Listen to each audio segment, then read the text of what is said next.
Hi there. I am recording today's video despite my better judgment, which tells me, hey, you should probably wait until you sound better or feel better to keep going. But I don't care. I'm excited. I feel more excited than I do sick. But Lord willing, in the future, you'll hear my voice come back and I'll sound like a normal person and I'll feel like a normal person. And I'll record these videos at a slower, better pace. But for now, I have nothing better to do but study, and I'm so excited about everything I find that I just want to keep going. Today's video is going to be a smidge different. There's just so much to tell you. Let me go ahead and show you my screen. Now, one of my favorite things about this study has been how much scripture I get to cover. I had no idea what I was getting myself into. And the more I learn, the more I go, this is such a huge chunk of the Bible. So by the end of this series, however long it takes me, which I'm thinking is going to take me forever, you will have covered so many chapters. And I'm so excited about that. I learned of another passage today that I'm going to tack on to what we've already studied. But let me just tell you briefly, I have been doing some research on this guy and why he is listed in Luke, but not in Genesis 11. It's complicated. So I'm still doing some research and some homework on that, but there are some theories out there that I have never heard that will probably blow your mind also. But for now, there's a video upcoming, hopefully in the future, where I try to explain what people think about this person. Part of the issue, and I use the term issue very loosely because anytime there's an issue with scripture, it's an issue with the reader. Scripture is infallible, it's inerrant, and if there's something you don't understand, you have to default to the fact that it's something you don't understand. So for now, Canaan is something I don't understand. But part of the reason for that is this term right here, son of. Apparently, son of can mean that you are the biological child, you are the legal child, or you are the son-in-law. I'm fairly certain there are other terms that can also be used under the umbrella of son of, but those are the three main ones. And I think that partly helps to explain why I was having the issue I was having down here, where Matthew has 27 names and Luke has 42, which just seems like, wow, why are there so many more names in Luke than there are in Matthew? But I'm still doing my homework on that. And so hopefully I will be able to come back and answer that question at a later date. But I wanted to tell you that the research has been numerous and there are a lot of things out there to dig into. But that is for a later time. Today's video, I learned something that maybe I should have known. I don't know, but I just learned it. So I'm going to go ahead and tack it on here. And that is in Genesis 5, there was a lot of information about each person. And then there was less in Genesis 11, and there was less in Matthew, and there was less in Luke. And then you get to First Chronicles where it's literally just names. And that makes me laugh because the information is dwindling all the way to the point where it's like, yeah, we don't need to tell you anything about these people. Hear their names. Have fun with that. So I wanted to introduce you to First Chronicles and kind of tack it on to the rest of the study that we do as a little bit of a supplemental text, because you're not going to get a whole lot of teaching out of the names themselves, because like I said, that's literally all you get. But for the purposes of being comprehensive, I'm going to tack it on. So today's video, we're going to cover a lot of ground in a tiny amount of scripture. The formatting of these videos has changed as I've been filming, and I originally wanted to have one giant mega document with all the genealogies and all the information in one place. That was quite ambitious because when you go to do that, you have so much information that it gets convoluted. So I had no choice but to make this particular document, which I am calling the completed line.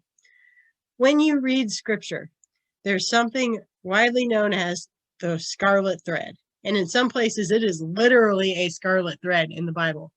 But that means the lineage of Christ. So in the Old Testament, you are following the scarlet line that leads from God and Adam all the way to the birth of Christ.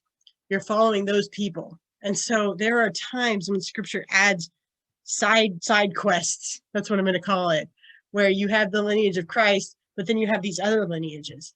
And A lot of times they're added because they were supposed to be the lineage of Christ, but they got cursed. And so God is like, here was the other lineage, but then we had to find a second lineage, which if you know your scripture, you'll know that Adam is the first Adam and Christ is the second Adam. So in some ways it's teaching, like we had our first line of God, and then that got defiled in some manner. So then we have a second line to come in. So it's kind of a picture of Christ in that way. But I wanted to take time and talk about those little sidebars, but I don't want to add them to the original completed line because, again, it just gets to be so much information. So for today, I'm going to cover a couple verses, and then we're going to go into the entire chapter of Genesis 4. What I've done here is I've added on every passage so far that talks about Adam and Eve. There will probably be a ton by the time we're done with this. So you have all the scripture references right here. You have Adam, who is married to Eve in purple, and then you have the information that we already have about them. When you see a name that is highlighted in blue on my sheet, it means that there's a sidebar. It means that there's a second, third lineage that the Bible actually gets into detail about. So today is Genesis 4. But before we do that, I just wanted to go to 1 Chronicles 1 and tell you that I've added 1 Chronicles to Adam, Seth, Sheth in 1 Chronicles, Enos, Enosh, 1 Chronicles, Canaan, Kenan, Mahalalel, Jared, Enoch, Methuselah, Lamech. And then you get down to Noah, which would be the next video, spoiler alert. We could start from the beginning, and that would be fantastic. But a lot of people know the story of Adam and Eve.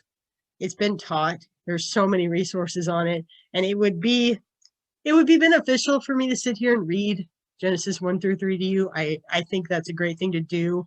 However, for time's sake, and because there's so much scripture to cover, I encourage you to read it on your own and then jump into Genesis 4, where we're going to start today. Genesis 4. A lot of people know this story, but there is a lineage at the bottom that I wanted to cover. We're going to read the whole chapter. So buckle in and be prepared to learn something, and we'll get started here. So Genesis 4. Adam knew his wife Eve, and she conceived and bare Cain, and said, I have gotten a man from the Lord. Now, before I get too far into this, I do want to say that there is a lot of teaching in here that I won't necessarily do. I want to cover the scripture. Again, I encourage you to use sermon audio. There are some really important points in here that could be expounded upon, but that's not, again, necessarily my goal. So I'm going to read it and talk a little bit about it, but I don't necessarily want to teach on it. I encourage you to find some supplemental resources for yourself. I want to get to the genealogy part. So Adam knew his wife Eve, and she conceived and bare Cain, and said, I have gotten a man from the Lord. I can only guess that in Eve's mind, and it's kind of implied, that she thinks that Cain is going to reverse the curse that just happened, which is partly why I think she says, I have gotten a man from the Lord, because I think she is thinking that he is the next lineage and going to break the curse. Not quite Eve, but I can understand where you're coming from. Verse 2. And she again bare his brother Abel. And Abel was a keeper of sheep, and Cain was a tiller of the ground. He is a keeper of sheep, and he is tiller of the ground. And in the process of time, it came to pass that Cain brought of the fruit of the ground an offering unto the Lord. And Abel, he also brought of the firstlings of his flock, and of the fat thereof. And the Lord had respect unto Abel and to his offering. But unto Cain and to his offering he had not respect. And Cain was very wroth, and his countenance fell. And the Lord said unto Cain, Why art thou wroth? Why is thy countenance fallen? If thou doest well, shalt thou not be accepted? And if thou doest not well, sin lieth at the door. And unto thee shall be his desire, and thou shalt rule over him. This kind of sounds a little bit like the curse in Genesis 3, but that's, again, for you to read later. And Cain talked with Abel his brother, and it came to pass, when they were in the field, that Cain rose up against Abel his brother and slew him. So we're just going to make a note here. Genesis 4, verse 8. Abel dies in Genesis 4, verse 8. And the Lord said unto Cain, Where is Abel thy brother? And he said, I know not. Am I my brother's keeper? And he said, What hast thou done? The voice of thy brother's blood crieth unto me from the ground. And now art thou cursed from the earth, which hath opened her mouth to receive thy brother's blood from thy hand. This is important. He is cursed in Genesis 4, verse 11. And you'll kind of see that the curse, again, also kind of looks like the curse that just happened in Genesis 3. I think that's also a little bit important. I think everything's important. You'll hear me say that a lot. Verse 11, I'm going to read it again. And now art thou cursed from the earth, which hath opened her mouth to receive thy brother's blood from thy hand. When thou tillest the ground, it shall not henceforth yield unto thee her strength. A fugitive and a vagabond shalt thou be in the earth. And Cain said unto the Lord, Thy punishment is greater than I can bear. Behold, thou hast driven me out this day from the face of the earth, and from thy face shall I be hid. I shall be a fugitive and a vagabond in the earth, and it shall come to pass that everyone that findeth me shall slay me. Kind of ironic, Cain, if you think about it. And the Lord said unto him, Therefore whosoever slayeth Cain, vengeance shall be taken on him sevenfold. And the Lord set a mark upon Cain, lest any finding him should kill him. And Cain went out from the presence of the Lord, and dwelt in the land of Nod on the east of Eden. Now, one of the studies that I'm doing, and by studies I mean the sermon series, it's fantastic, on Genesis, points out that anytime somebody goes east, it is typically a bad thing. He is going east out of the presence of the Lord into the land of Nod. Now, I don't know offhand if Nod is going to be important later, but I think it's just worth noting that if you see the term Nod in the future, we'll come back to this, but I'm not sure if it's later mentioned or not. Verse 17, And Cain knew his wife, and she conceived and bare Enoch. And he builded a city and called the name of the city after the name of his son, Enoch. Again, I don't know if Enoch will be a city later, but maybe, who knows. And unto Enoch was born Irad, and unto Irad Mehujael. I am probably butchering that. And Mehujael begot Methusael. Methusael begot Lamech. Verse 19. And Lamech took unto him 2 wives. This is the first mention of 2 wives. Now, it's not to say that other people didn't have them beforehand, but this is the first time Scripture talks about it. The name of the one was Adah, and the name of the other was Zillah. And Adah bare Jabal, and he was the father of such that dwell in tents. Father of such that dwell in tents, and of such as have cattle.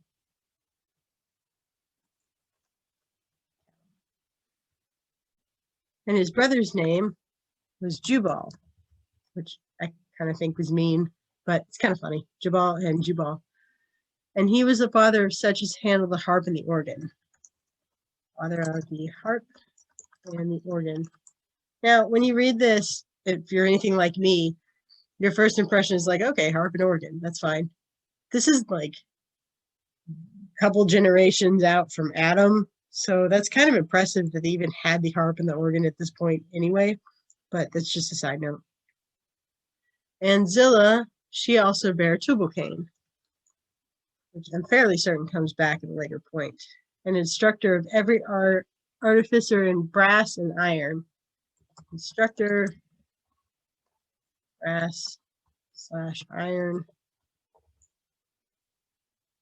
And the sister of Tubal-Cain was Nama, and she is purple because she is female. I'm going to finish out the chapter here, but again, there's teaching on this particular passage, and I am not prepared to actually teach on it, but I'm going to read it and we'll finish it out. Verse 23, And Lamech said unto his wives, Adah and Zillah, Hear my voice, ye wives of Lamech, hearken unto my speech. For I have slain a man to my wounding, and a young man to my hurt. If Cain shall be avenged sevenfold, truly Lamech 70 and sevenfold. And Adam knew his wife again, and she bare a son and called his name Seth. For God, said she, hath appointed me another seed instead of Cain, whom Abel slew. And to Seth, to him also there was born a son, and he called his name Enos. Then began men to call upon the name of the Lord. Now, I pointed out earlier that at the beginning, Eve says, God has given me a son, Cain. And by the end of it, she says, for God hath appointed me another seed instead of Abel. Not entirely sure the significance of that, but I think it is worth noting that at the beginning, she's thinking Cain. And then by the end of it, she's talking about replacing Abel, whom Cain slew. So either way, we get the lineage of Christ, which comes through Seth, which ties directly into Genesis 5, which we have already covered. So having covered Genesis 4 the way we did and Chronicles 1, we are able to skip all the way to the end of Genesis 9 for our next video.